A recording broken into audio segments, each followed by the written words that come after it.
వైకుంఠ ఏకాదశి. సూర్యుడు ధనురాశిలో ప్రవేశించిన తర్వాత వచ్చే ఏకాదశిని వైకుంఠ ఏకాదశి అని అంటారు. బ్రహ్మ, రుద్ర, ఇంద్రాదులు అందరూ వచ్చి ఉత్తర ద్వారం గుండా పెరుమాళను సేవించి సృష్టి, స్థితి, లయ, కార్యనిర్వహణాత్మకమైన పదవులను పొందుతూ ఉంటారు.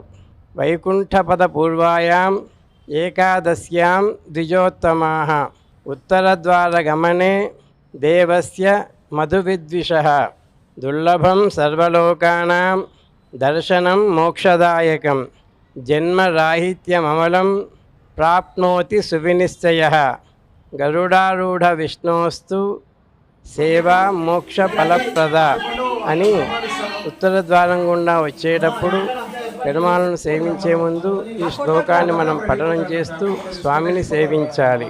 3 పనులు చేయాలి ఈ